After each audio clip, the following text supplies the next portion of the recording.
yang mau menjadi sahabat. Dan dia juga yang menjadi roti hidup, yang mengenyangkan kita, memenuhi segala kekurangan kita.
Selamat pagi Bapak Ibu, Saudara-saudari Jemaat GKI Sudirman yang dikasihi Tuhan semuanya.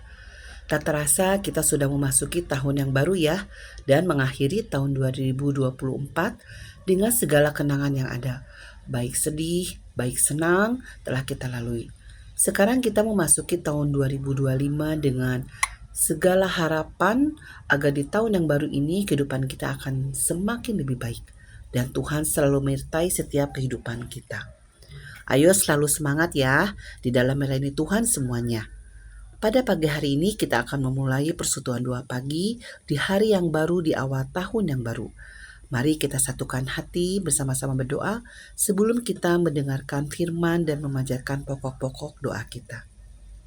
Selamat pagi Tuhan, terima kasih untuk penyertaan Tuhan di dalam kehidupan kami sampai saat ini. Pada pagi hari ini kami akan memulai persekutuan doa pagi. Kiranya firman yang akan kami dengar akan selalu menjadi kekuatan dan pedoman di dalam kehidupan kami.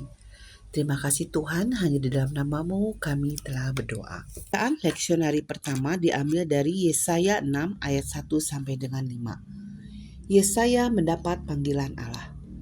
Dalam tahun matinya Raja Uzia, aku melihat Tuhan duduk di atas tahta yang tinggi dan menjulang, dan ujung jubahnya memenuhi bait suci.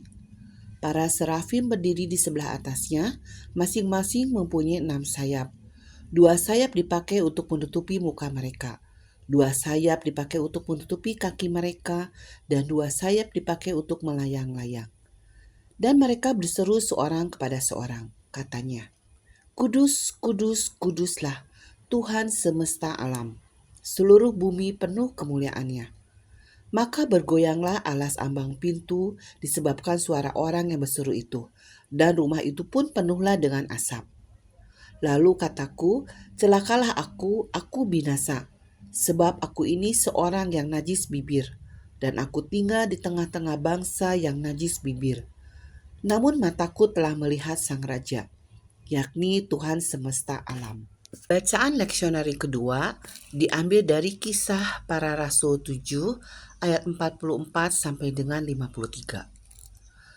Kemah kesaksian ada pada nenek moyang kita di padang gurun, seperti yang diperintahkan Allah kepada Musa untuk membuatnya menurut contoh yang telah dilihatnya.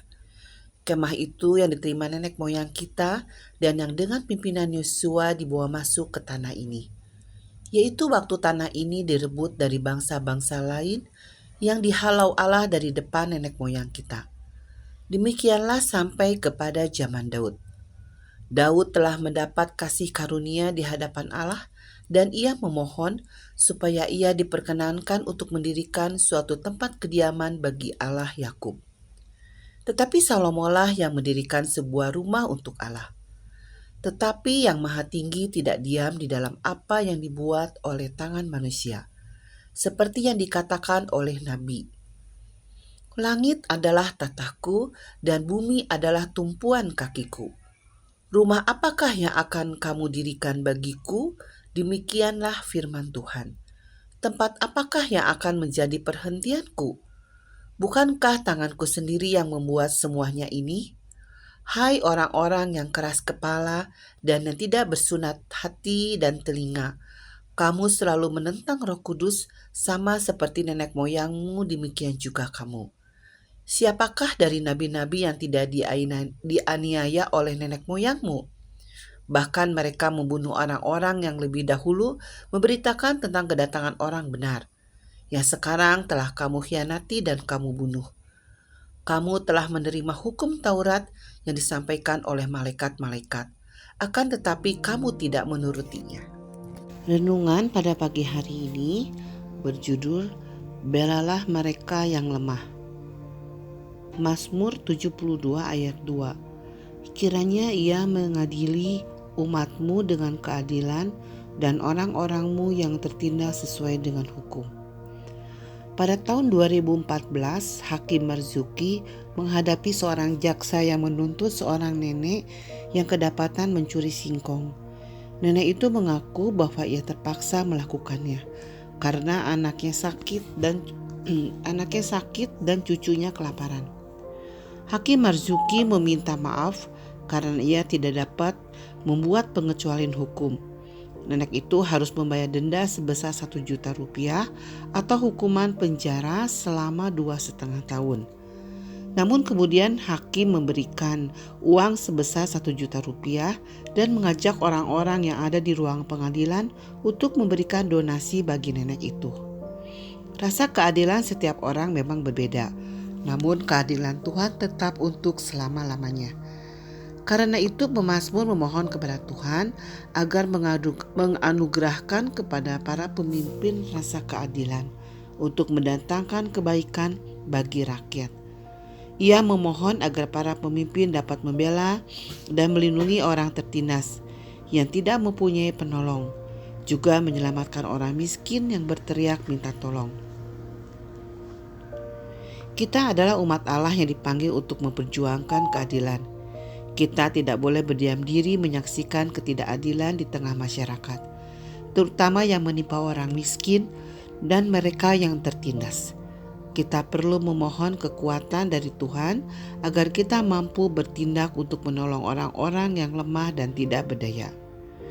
Tuhan ingin memakai kita untuk berjuang menyatakan kebenarannya di tengah dunia yang penuh ketidakadilan, melalui kepedulian kita pada mereka yang berteriak minta tolong. Keadilan dan kebenaran perlu diperjuangkan untuk mendatangkan damai sejahtera dan kebajikan bagi semua orang tak terkecuali. Tuhan, ajarkan kami selalu agar kami dapat mengutamakan keadilan di dalam kehidupan kami. Kami berani memperjuangkan keadilan dan kebenaran apabila di dalam kehidupan kami menemukan orang-orang yang tertindas karena ketidakadilan tersebut. Ya Bapa, saat ini kami mau berdoa untuk jemaat yang sedang sakit atau lemah tubuhnya, yaitu Bapak Pendeta Hairyadi, Bapak Yusuf Aceng, Ibu Iyam, Ibu Lina Nur Cahyani, dan Bapak Sohadi. Dan bagi jemaat yang lainnya yang tidak kami sebut namanya. Kiranya Tuhan yang selalu memberikan kekuatan, kesabaran, agar mereka selalu berharap kepada Tuhan dan selalu sabar menghadapi segala penyakit yang dideritanya. Mempunyai hati yang berserah dan berkeyakinan serta iman bahwa Tuhan pasti menyembuhkan mereka. Berkati untuk setiap obat dan pengobatan yang dilakukan sehingga menjadi kesembuhan bagi mereka. Berikan juga kesehatan dan kesabaran bagi keluarga yang mendampingi dan merawat mereka.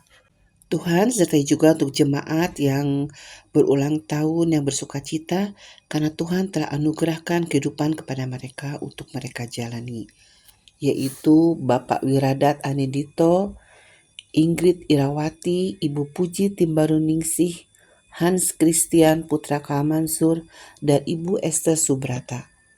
Kiranya Tuhan memberkati untuk kehidupan mereka yang mereka jalani, baik pekerjaan, usaha, pendidikan mereka, sehingga mereka selalu mengandalkan Tuhan di dalam kehidupan yang mereka jalani. Berikan juga kesehatan dan berkat Tuhan yang selalu melimpah memberkati kehidupan mereka. Dan mereka juga selalu mengandalkan Tuhan dan selalu berjalan bersama Tuhan di dalam kehidupannya. Tuhan Yesus, kami berdoa untuk gerejamu. Berkati gereja-gereja dalam melaksanakan ibadah, dan melayani masyarakat. Berkati pendeta dan majelis dan seluruh jemaat, terutama gereja kami GKI Sudirman. Berkati pendeta Yosafat, berkati majelis dalam pelayanan mereka, serta kesetiaan seluruh jemaat. Kami berdoa untuk pemerintah Indonesia, berkati presiden dan wakil presiden, serta seluruh menteri-menterinya. Berkati juga para pemerintah daerah dalam menjalani tugas mereka, berikan kejujuran, kesetiaan dalam melayani masyarakat. Dalam Yesus Kristus kami berdoa. Kami berdoa juga untuk pergumulan pribadi kami.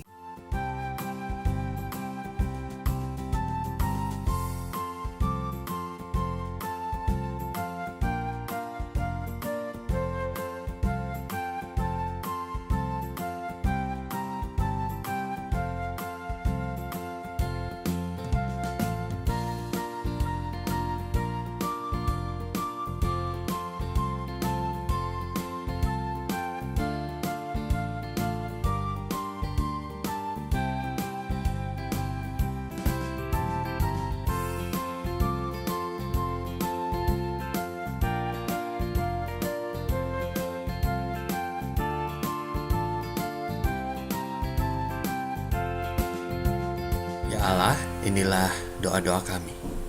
Jadilah seturut kehendak-Mu dan kami serahkan hidup kami sepenuhnya. Di dalam Kristus kami telah berdoa. Amin. Kita mengakhiri dengan bersama bernyanyi doa Bapa kami.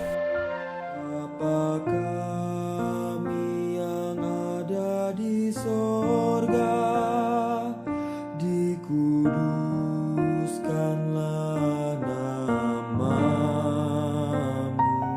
datanglah kerajaanmu, jadilah kehendak-Mu di bumi seperti di sorga. Berilah kami pada hari ini makanan kami yang secukupnya, dan ampuni kesalahan kami seperti kami ampuni yang lain, dan jauhkan kami dari pencobaan, lepaskanlah kami dari yang jahat.